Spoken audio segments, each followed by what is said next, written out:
Hey everyone, welcome to Worth Playing for August 4th. Is it August? That's terrifying. Let's not think about that part. Let's not try and contemplate the idea that we are, at this point, almost 2 full months removed from E3 2014. TGS is around the corner. Gamescom, well, I guess Gamescom is around the corner. TGS is it's like down the block. Anyway, it's worth playing. First game we check out is Ghost Wheeltown. I guess Spooky Ghost Wheeltown. It's got a sweet little bass line. It's from a Game Jam pack in which you download a bunch of different games, and one of them is this. Woo. I guess you stomp on ghosts and you collect money is what I've surmised from the little bit I've played. I was on a roll before. So I actually stopped playing. It's like, if I'm gonna win, I'm gonna do it on camera, because, like, you know, what's the point of doing things if people don't see you do it live, right? Or live in a sense. It was recorded live at one point, and then it was uploaded to the site, and, you know, you're alive when you're, okay. You're alive when you're watching it, so, you know, it's all relative. Oh, I lost all my bucks! The idea that ghosts just burst into money. Okay, I can actually make that jump. Interesting. So I'm not sure if the wheel influences the pace at which the ghosts come out, or you're just using that as a means to kind of get around. I feel like if you just kind of hang out here, not even mess with that wheel at all, I can probably take care of business. I don't even want to try and collect the money, just hang out. Then when you've got a spare minute, boom. Oh, I screwed that up. Nope, nope, nope, nope. Nope, nope, nope, nope, nope. Give me those ghost bucks. No, don't go after them. Oh. God damn it. 33. This starts getting me excited for Halloween. I obviously love Halloween because I love horror movies, and I think it just got added to Netflix recently. There's a,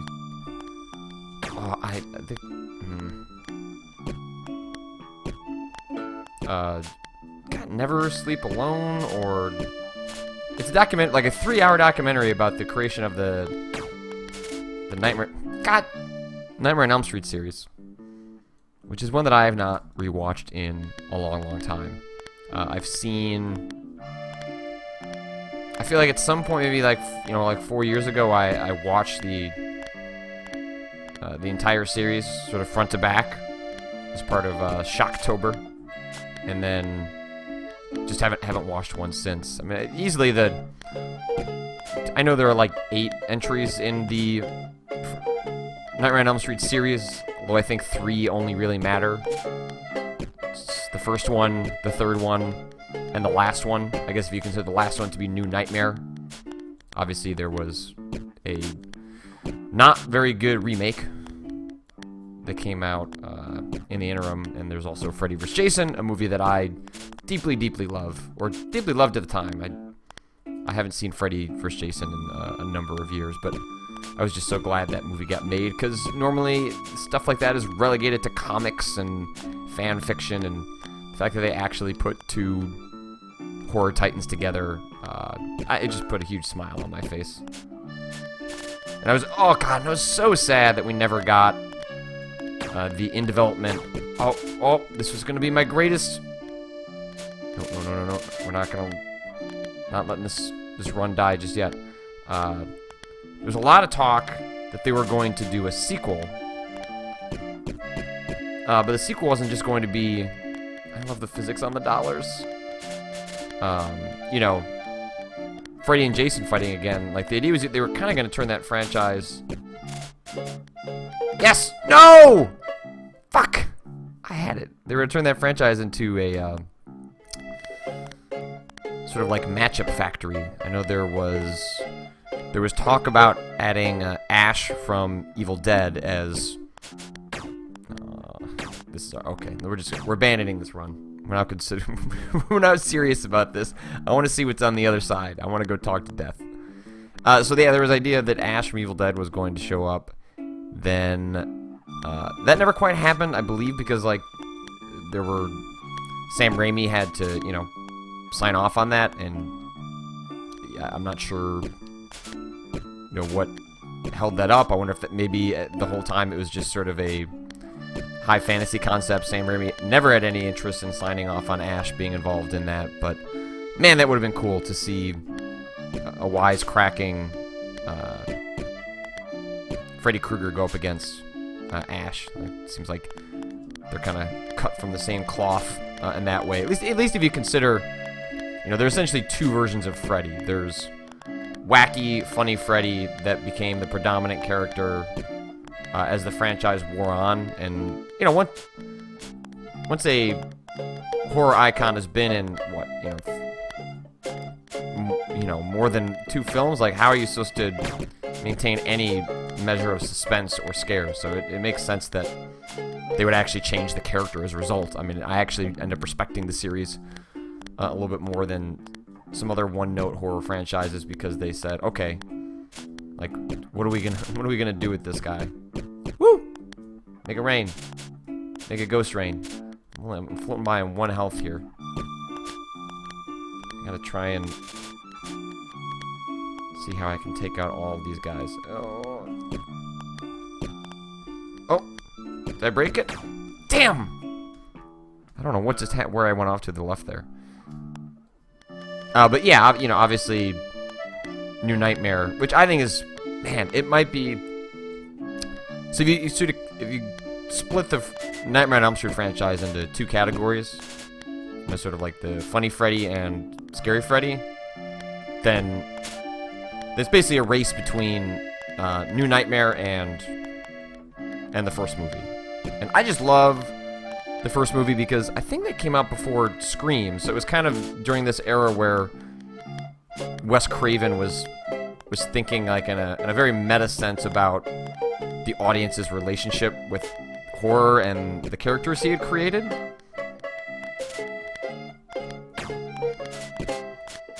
And so for people who aren't aware, in Nightmare on Elm Street, or New Nightmare, Nightmare on Elm Street is it's a horror franchise. Like it exists canonically within that world, and Freddy was never actually, you know, doesn't pretend that he was real. It was always a movie series. But then, in a very meta way, the actors who were in Nightmare on Elm Street are then pretending to play people in real life, but then actually become haunted by Freddy, or, you know, however you want to, you know, I guess Freddy haunts people. I'm not sure how you exactly characterize that. It's so good. I love that movie deeply. Okay. Play it cool here. Play it cool here. If I can get... There's enough ghost bucks in that crowd.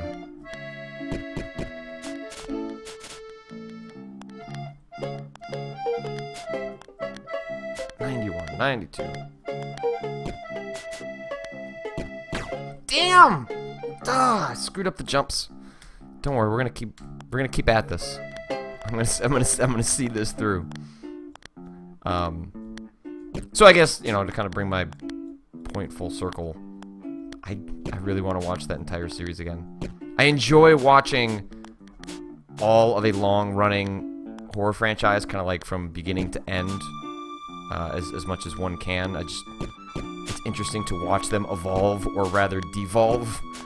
There are very few that improve as they go along. You know, you get the occasional sort of spike in quality. So, you know, obviously, the dip between Nightmare on Elm Street 1 and 2 is enormous. But then 3, which was both, I think, written and directed by Frank Darabont, is fantastic. And actually does a good job of sort of splitting the difference with creepy, scary Freddy and sort of over-the-top, wacky Freddy. He's got some really great lines in the 3rd movie. But it ends up being still, like, pretty much a creepster. Whereas he's, you know, completely just only Scary Freddy in the first one in the New Nightmare. You know, there are other exceptions. I think the Paranormal Activity series, which if you aren't a fan of found footage, then, you know, there's nothing that's going to change your mind on that one. Has a great creative spike with the third film. And then just went on a real steep descent in 4 and 5. I mean, I guess not officially Paranormal Activity 5, but, you know, the marked ones. Which, okay, that one was better than I thought it would be, but that's only because I thought 4 was real bad. Alright. Is this going to be the run? Is this going to be the one where we meet death? We collect enough ghost bucks to see what's on the other side? 23. I really just seem to get myself into trouble. Like, I like doing my big ghost stomps where I get a bunch of guys at once, but that seems to be kind of hurting me. I wonder if I just need to be more proactive, just take out more of the ghosts. My guy can jump pretty high. Rather than letting them clump up, just kind of take them out, don't let them get too high. Since they come out in waves of 3, this is the first, at least now the wave is kind of changing, but they're still not going high enough for me to not just kind of hang out here on this ledge. I thought the game might make me get up on that Ferris wheel, the ghost wheel, to actually make these jumps, but it seems like I'm going to be able to hang out here and totally just cheese this. Alright, one more ghost.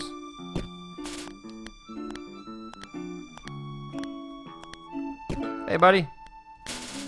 Paying up. I'm in.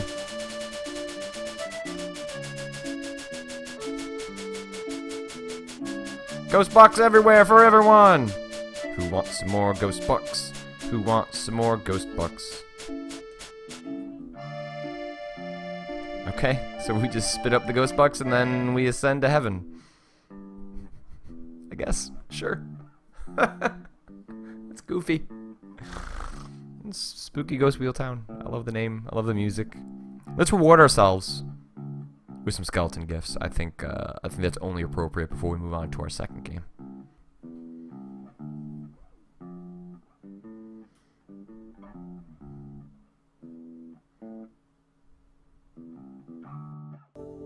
Hey, and our second game is Micron, which is actually on Steam right now for $4.99. It's pretty neat. That sound effect sounded awfully familiar. It's pretty neat rhythm puzzle game. Also, you can move the cursor with the keyboard, which really weirds me out. What kind of mouse moves like this? Anyway, I think it's also available on Android and iOS, which actually it seems like it might be a little more suited for. So we'll just jump into a random level, just kind of give you a base idea of what's going on here. So you've got pieces on the left-hand side. You're trying to get to this little base down here. So you basically drop these little angles in. So if I drop it in here, you'll see, well, that's not really working. So reset the puzzle, drop one down, drop it down here. Okay, now that has suddenly opened up these gates, but I need to get one down here. So plop, plop, bum, bum, bum. Then I begin to fill up that little meter. Once that fills up, ta-da, solved the puzzle. So I'm a little ways in. I played about 15-20 minutes of it, so let's just see what the complexity we get on a level 13, where there's a lot more going on. Okay, so I still only have these two different pieces. So one would assume that I need to shoot this over to the right.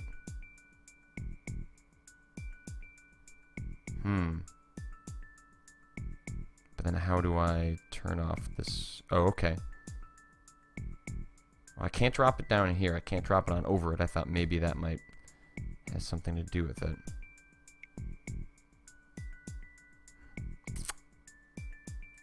If I do this, that That doesn't do anything. That just sends them back and forth. All right. One thing that I've not really cared for in Micron is that you can't just remove a piece and move it around. You have to just like reset the puzzle. Just seems unnecessary. Oh, look at that. The red ones pass through. Okay, that's what the game's teaching us. Okay, so let's...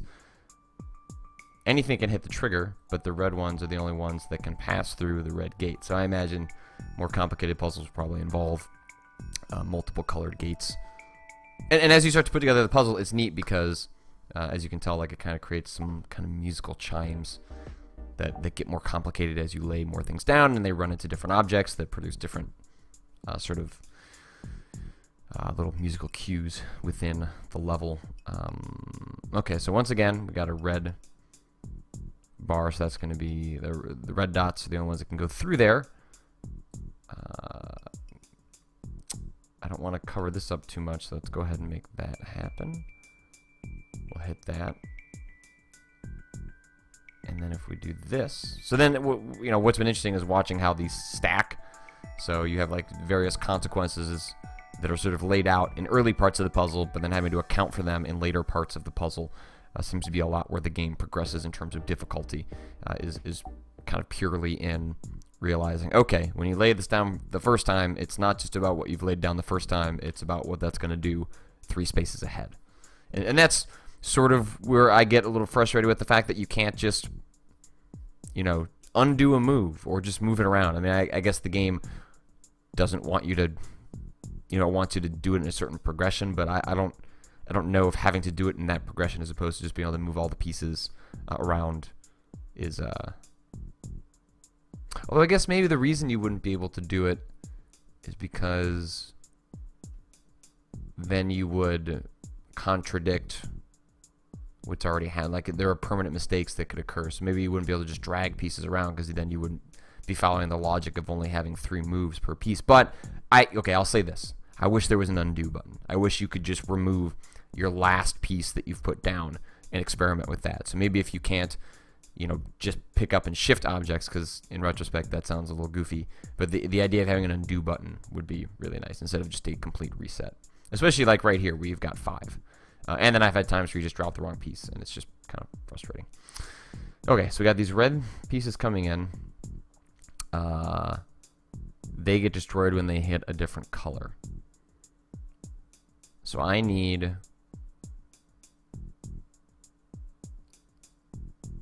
Okay, Sarah, I already screwed up. So these yellow pieces need to go up and trigger what's happening down there. So that opens up that, and I think this is as simple as just, yeah, this one's not that complicated. It looks a little more complicated than it actually is. But obviously this is still kind of in the teaching phase. But it sounds really pleasant, it's nice. I still think, having played this, the bit I've played so far, that this seems like it would be a really terrific iOS game. You know, that's because it already is an iOS game, but I just mean, you know, preferred platform. I don't know if sitting on my computer, I'm not sure I get a whole lot out of sitting on a monitor and doing this, or hooking it up to my television, but I think sitting on an iPad and playing with this game would be pretty rad. Let's see if we can move through the next puzzle. Because, you know, watching people play puzzles is the most compelling content on the internet. I know just how much people enjoy that. One of my favorite things that I ever shot for Giant Bomb, that makes it sound like it's in the past, but was the TNT where Ryan and I did the Portal 2 co-op, because people were so pissed. They were so angry the whole time watching us miss very obvious things. It was fantastic. I love that stuff. I love it.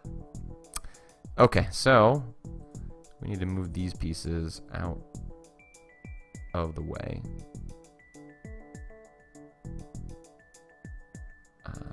Okay, so the red ones can fall through there, so we're gonna have to use the yellow ones.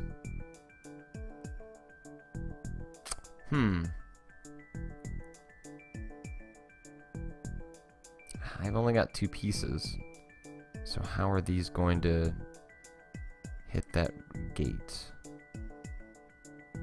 I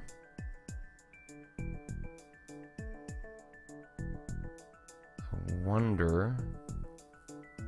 Okay, maybe Maybe we need to hit the gate first. Let's start there. Maybe it'll make more sense.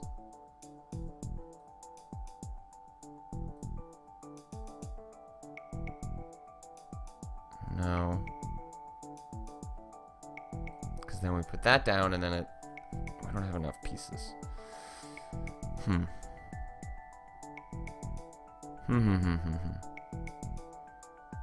Where is the kink in this? Because the yellow pieces cannot come down through here. They'll be eradicated. I don't see how you make this go any faster. Well, okay, so if these come down through here, they can fall through this. Right? So, what if we have this play double duty, and then we got it. That's it. That's it. Bump, bump, bump, bump. Bump, bump, bump. And that was a pretty complex puzzle, and I managed to get through it. But yeah, there's really not much else to show. It's a cute little puzzler. I've really been enjoying what I've played so far. I think the difference between blue and gray is if you beat it on one attempt, which, or maybe not. Maybe that's like a difficulty. I'm not totally sure how exactly that is distinguished, but you know, there's a decent number of stages you can kind of scroll through. You know, if I've made it up to 18, I bet that suggests there's like 50, 40, which is a pretty good deal for $5. Not too bad. There's also Steam Workshop support, so if you want to create your own stuff, you can, which is a neat benefit for the Steam version. And it also weirdly has touch controls. So I guess if you have like a touch screen, like monitor, you can play it. Or maybe if you I don't have like a whatever that Windows tablet is. I don't know. It's interesting that they include it, I guess. But yeah, that's Micron. It's $4.99, and that's worth playing for this week. If you've got any suggestions, any games you like to play, if you got a game that you made that you'd like me to check out, obviously no guarantees it'll show up. Shoot me an email, patrick@giantbomb.com. Let me know on Twitter. PM me. Whatever. Anything works. But in any case, I will see you guys next week.